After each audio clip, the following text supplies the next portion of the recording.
Ladies and gentlemen, Jay Haft here. The Chevy Impala I give you.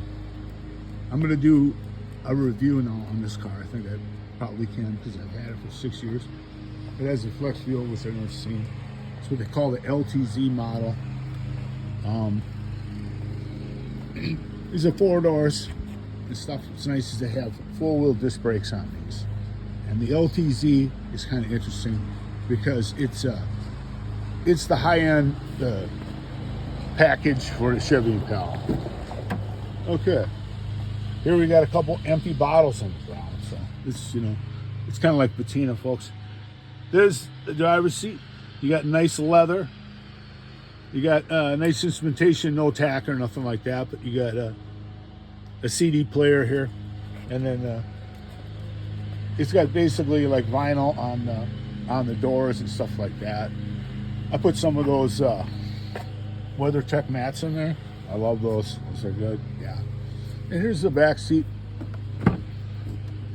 I got a blanket on here now because of our dog and stuff, but they're really nice, almost like never used and stuff. You got some leather along the back too, which is real nice. Some nice headrests and stuff on there. I bought this from a retired gentleman. Around 6 years, it'll be in September, I think it is. I worked over at Mabel Metal.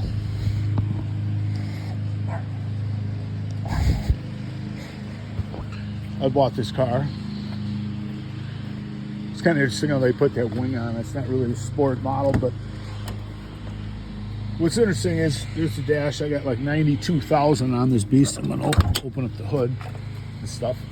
It's got slapstick automatic on the ground, but it doesn't have like a low or anything like that. First, second, and third, it just has drive, and that's it.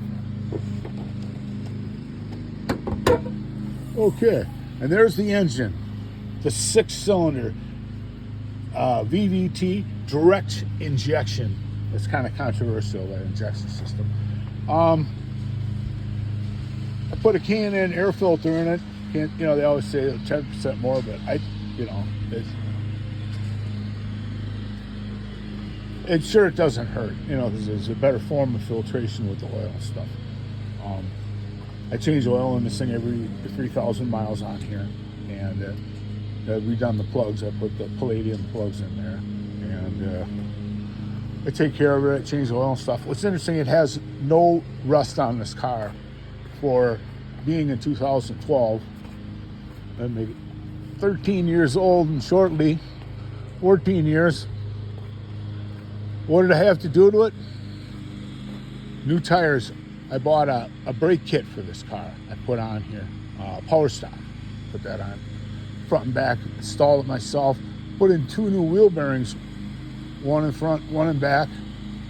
2 in front. They're the ones that usually go out because the steering puts extra pressure on them and stuff. A new 2 batteries. So it's pretty much brand new. I had to put an alternator in it, and I actually did it the hard way, where you put the belt on, all them pulleys down there. From this way, a lot of them, they'll put it on a hoist and they'll take out the inner fender, and it's a lot easier to get to. It's kind of like working smarter, not harder. Yeah, overall, it's kind of interesting. I'm waiting for my headlights to start fading on it, but it spent a lot of its time in the garage. I'm the guy that the old guy that owned this. So